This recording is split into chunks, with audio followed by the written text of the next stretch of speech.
ਅੱਜ ਦੀਆਂ ਖਬਰਾਂ ਲਈਏ ਤੇ ਕੈਲੀਫੋਰਨੀਆ ਨੇ ਮਿਨੀਮਮ ਵੇਜ ਜੋ ਫਾਸਟ ਫੂਡ ਵਰਕਰਸ ਹੈਗੇ ਆ ਉਸ ਨੂੰ ਇਨਕਰੀਜ਼ ਕਰ ਦਿੱਤਾ ਹੈਗਾ ਤੇ ਅਪ੍ਰੈਲ ਪਹਿਲੀ ਤੋਂ $20 ਪਰ ਆਵਰ ਜੋ ਫਾਸਟ ਫੂਡ ਵਰਕਰਸ ਆ ਉਹਨਾਂ ਦੇ ਹੋ ਜਾਣਗੇ। ਰਾਈਨੋ ਇਹ $15.5 ਆ ਤੇ ਜਨਵਰੀ ਦੇ ਵਿੱਚ $16 ਹੋਣੇ ਸੀ।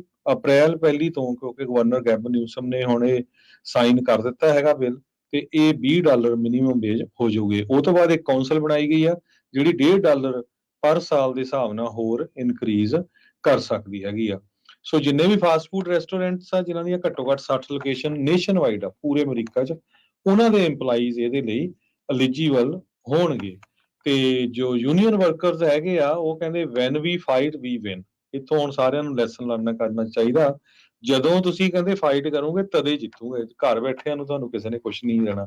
ਸੋ ਯੂਨੀਅਨਸ ਕਾਫੀ ਲੰਬੇ ਸਮੇਂ ਤੋਂ ਇਹ ਲੜ ਰਹੀਆਂ ਸੀਆਂ ਤੇ ਜਿਹੜੇ ਫੂਡ ਚੇਨ ਸੀਆਂ ਉਹਨਾਂ ਨੇ ਵੀ ਮਿਲੀਅਨਸ ਆਫ ਡਾਲਰ ਇਹਦੇ ਤੇ ਸਪੈਂਡ ਕੀਤੇ ਸੀ ਵੀ ਨਾ ਹੋਵੇ। ਬਹੁਤ ਲੰਮੀ ਜਿਹੜੀ ਲੜਾਈ ਇਹ ਚੱਲੀ ਸੀ ਤੇ ਫਾਈਨਲੀ ਜੋ ਆ ਇਹ ਜੋ ਵਰਕਰਸ ਆ ਉਹਨਾਂ ਦੇ ਹੱਕ ਦੇ ਵਿੱਚ ਹੋ ਗਈ ਆ। ਕੈਲੀਫੋਰਨੀਆ ਦੇ ਵਿੱਚ 5.5 ਲੱਖ ਵਰਕਰਸ ਜਿਹੜੇ ਆ ਉਹ ਇਸ ਜੋ ਨਵਾਂ ਪੇਰੋਲ ਆ ਇਹਦੇ ਨਾਲ ਅਫੈਕਟਡ ਹੋਣਗੇ। ਸੋ ਉਹਨਾਂ ਦੀ ਜੇਬ 'ਚ ਜ਼ਿਆਦਾ ਪੈਸੇ ਜਿਹੜੇ ਆ ਉਹ ਜਾਣਗੇ। ਬਿਲਕੁਲ ਲਾਅ ਇਹ ਪਾਸ ਹੋ ਚੁੱਕਾ ਸੀ। ਅੱਜ ਗਵਰਨਰ ਨੇ ਸਾਈਨ ਕਰਕੇ ਇਸ ਨੂੰ ਕਾਨੂੰਨ ਦਾ ਰੂਪ ਜਿਹੜਾ ਉਹ ਦੇ ਦਿੱਤਾ। ਪਿਛਲੇ 10 ਸਾਲਾਂ ਦੇ ਪਿਛਲੇ 2 ਸਾਲਾਂ 'ਚ 450 ਤੋਂ ਵੱਧ ਸਟ੍ਰਾਈਕਸ ਕਰਨ ਤੋਂ ਬਾਅਦ 'ਚ ਇਹਨਾਂ ਨੂੰ ਇਹ ਜਿਹੜੀ ਜਿੱਤ ਪ੍ਰਾਪਤ ਹੋਈ ਆ। ਸੋ ਗਵਰਨਰ ਨਿਊਸਮ ਨੇ ਜਿਹੜਾ ਇਹ ਸਾਈਨ ਕੀਤਾ ਉਸ ਟਾਈਮ ਦੇ ਉੱਤੇ ਬਹੁਤ ਸਾਰੇ ਜਿਹੜੇ ਫਾਸਟ ਫੂਡ ਵਰਕਰਸ ਆ ਉਹਨਾਂ ਦੇ ਨਾਲ ਮੌਜੂਦ ਸੀਗੇ ਤੇ ਮੁਲਕ ਦੇ ਵਿੱਚ ਇਹ ਸਭ ਤੋਂ highest minimum wage fast food workers ਦੀ ਹੋਵੇਗੀ। ਜਿਹੜੀ ਇਸ ਦੇ ਵਿੱਚ ਇੱਕ ਐਕਸੈਪਸ਼ਨ ਰੱਖੀ ਗਈ ਆ, ਜਿਹੜੇ ਫਾਸਟ ਫੂਡ ਦੇ ਰੈਸਟੋਰੈਂਟਸ ਨੇ ਖੁਦ ਆਪਣੀ ਬ੍ਰੈਡ ਬਣਾਉਂਦੇ ਆ ਉਹਨਾਂ ਨੇ ਇਸ ਦੇ ਵਿੱਚੋਂ ਐਗਜ਼ੈਂਪਸ਼ਨ ਰੱਖੀ ਗਈ ਆ। ਪਨੀਰਾ ਬ੍ਰੈਡ ਵਰਗੇ ਇਸ ਦੇ ਕਰਕੇ ਕਹਿੰਦੇ ਆ ਉਹ ਬਚ ਜਾਣਗੇ। ਪਰ ਮੈਕਡੋਨਲਡ, ਜੈਕ ਇਨ ਦ ਬਾਕਸ, ਡੈਨੀਜ਼ ਇਹ ਸਾਰੇ ਇਹਦੇ ਅੰਡਰ ਆ।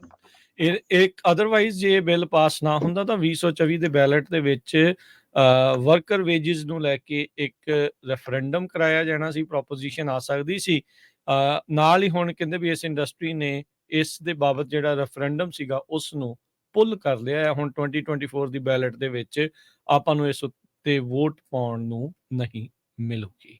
ਕੈਲੀਫੋਰਨੀਆ ਨੇ ਮਿਨੀਮਮ ਵੇਜ ਜੋ ਫਾਸਟ ਫੂਡ ਵਰਕਰਸ ਹੈਗੇ ਆ ਉਸ ਨੂੰ ਇਨਕਰੀਜ਼ ਕਰ ਦਿੱਤਾ ਹੈਗਾ ਤੇ ਅਪ੍ਰੈਲ ਪਹਿਲੀ ਤੋਂ $20 ਪਰ ਆਵਰ ਜੋ ਫਾਸਟ ਫੂਡ ਵਰਕਰਸ ਆ ਉਹਨਾਂ ਦੇ ਹੋ ਜਾਣਗੇ। ਰਾਈਨੋ ਇਹ $15.5 ਆ ਤੇ ਜਨਵਰੀ ਦੇ ਵਿੱਚ $16 ਹੋਣੇ ਸੀ।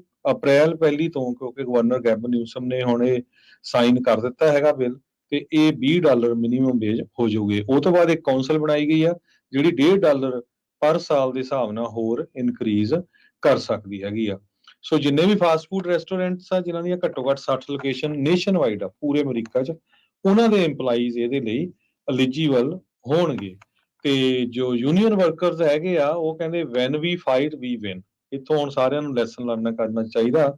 ਜਦੋਂ ਤੁਸੀਂ ਕਹਿੰਦੇ ਫਾਈਟ ਕਰੋਗੇ ਤਦੇ ਜਿੱਤੋਗੇ, ਘਰ ਬੈਠਿਆਂ ਨੂੰ ਤੁਹਾਨੂੰ ਕਿਸੇ ਨੇ ਕੁਝ ਨਹੀਂ ਦੇਣਾ। ਸੋ ਯੂਨੀਅਨਸ ਕਾਫੀ ਲੰਬੇ ਸਮੇਂ ਤੋਂ ਇਹ ਲੜ ਰਹੀਆਂ ਸੀਆਂ ਤੇ ਜਿਹੜੇ ਫੂਡ ਚੇਨ ਸੀਆਂ ਉਹਨਾਂ ਨੇ ਵੀ ਮਿਲੀਅਨਸ ਆਫ ਡਾਲਰ ਇਹਦੇ ਤੇ ਸਪੈਂਡ ਕੀਤੇ ਸੀ ਵੀ ਨਾ ਹੋਵੇ। ਬਹੁਤ ਲੰਮੀ ਜਿਹੜੀ ਲੜਾਈ ਇਹ ਚੱਲੀ ਸੀ ਤੇ ਫਾਈਨਲੀ ਜੋ ਆ ਇਹ ਜੋ ਵਰਕਰਸ ਆ ਉਹਨਾਂ ਦੇ ਹੱਕ ਦੇ ਵਿੱਚ ਹੋ ਗਈ ਆ। ਕੈਲੀਫੋਰਨੀਆ ਦੇ ਵਿੱਚ 5.5 ਲੱਖ ਵਰਕਰਸ ਜਿਹੜੇ ਆ ਉਹ ਇਸ ਜੋ ਨਵਾਂ ਪੇਰੋਲ ਆ ਇਹਦੇ ਨਾਲ ਅਫੈਕਟਡ ਹੋਣਗੇ। ਸੋ ਉਹਨਾਂ ਦੀ ਜੇਬ 'ਚ ਜ਼ਿਆਦਾ ਪੈਸੇ ਜਿਹੜੇ ਆ ਉਹ ਜਾਣਗੇ। ਬਿਲਕੁਲ ਲਾਅ ਇਹ ਪਾਸ ਹੋ ਚੁੱਕਾ ਸੀ। ਅੱਜ ਗਵਰਨਰ ਨੇ ਸਾਈਨ ਕਰਕੇ ਇਸ ਨੂੰ ਕਾਨੂੰਨ ਦਾ ਰੂਪ ਜਿਹੜਾ ਉਹ ਦੇ ਦਿੱਤਾ। ਪਿਛਲੇ 10 ਸਾਲਾਂ ਦੇ ਪਿਛਲੇ 2 ਸਾਲਾਂ 'ਚ 450 ਤੋਂ ਵੱਧ ਸਟ੍ਰਾਈਕਸ ਕਰਨ ਤੋਂ ਬਾਅਦ 'ਚ ਇਹਨਾਂ ਨੂੰ ਇਹ ਜਿਹੜੀ ਜਿੱਤ ਪ੍ਰਾਪਤ ਹੋਈ ਆ। ਸੋ ਗਵਰਨਰ ਨਿਊਸਮ ਨੇ ਜਿਹੜਾ ਇਹ ਸਾਈਨ ਕੀਤਾ ਉਸ ਟਾਈਮ ਦੇ ਉੱਤੇ ਬਹੁਤ ਸਾਰੇ ਜਿਹੜੇ ਫਾਸਟ ਫੂਡ ਵਰਕਰਸ ਆ ਉਹਨਾਂ ਦੇ ਨਾਲ ਮੌਜੂਦ ਸੀਗੇ ਤੇ ਮੁਲਕ ਦੇ ਵਿੱਚ ਇਹ ਸਭ ਤੋਂ highest minimum wage fast food workers ਦੀ ਹੋਵੇਗੀ। ਜਿਹੜੀ ਇਸ ਦੇ ਵਿੱਚ ਇੱਕ ਐਕਸੈਪਸ਼ਨ ਰੱਖੀ ਗਈ ਆ, ਜਿਹੜੇ ਫਾਸਟ ਫੂਡ ਦੇ ਰੈਸਟੋਰੈਂਟਸ ਨੇ ਖੁਦ ਆਪਣੀ ਬ੍ਰੈਡ ਬਣਾਉਂਦੇ ਆ ਉਹਨਾਂ ਨੇ ਇਸ ਦੇ ਵਿੱਚੋਂ ਐਗਜ਼ੈਂਪਸ਼ਨ ਰੱਖੀ ਗਈ ਆ। ਪਨੀਰਾ ਬ੍ਰੈਡ ਵਰਗੇ ਇਸ ਦੇ ਕਰਕੇ ਕਹਿੰਦੇ ਆ ਉਹ ਬਚ ਜਾਣਗੇ। ਪਰ ਮੈਕਡੋਨਲਡ, ਜੈਕ ਇਨ ਦ ਬਾਕਸ, ਡੈਨੀਜ਼ ਇਹ ਸਾਰੇ ਇਹਦੇ ਅੰਡਰ ਆ। ਇੱਕ ਅਦਰਵਾਈਜ਼ ਜੇ ਇਹ ਬਿੱਲ ਪਾਸ ਨਾ ਹੁੰਦਾ ਤਾਂ 2024 ਦੇ ਬੈਲਟ ਦੇ ਵਿੱਚ ਵਰਕਰ ਵੇਜਿਸ ਨੂੰ ਲੈ ਕੇ ਇੱਕ ਰੈਫਰੈਂਡਮ ਕਰਾਇਆ ਜਾਣਾ ਸੀ, ਪ੍ਰੋਪੋਜੀਸ਼ਨ ਆ ਸਕਦੀ ਸੀ। ਨਾਲ ਹੀ ਹੁਣ ਕਹਿੰਦੇ ਵੀ ਇਸ ਇੰਡਸਟਰੀ ਨੇ ਇਸ ਦੇ ਬਾਬਤ ਜਿਹੜਾ ਰੈਫਰੈਂਡਮ ਸੀਗਾ ਉਸ ਨੂੰ ਪੁੱਲ ਕਰ ਲਿਆ ਹੈ। ਹੁਣ 2024 ਦੀ ਬੈਲਟ ਦੇ ਵਿੱਚ ਆਪਾਂ ਨੂੰ ਇਸ ਉੱਤੇ ਵੋਟ ਪਾਉਣ ਨੂੰ ਨਹੀਂ ਮਿਲੂਗੀ।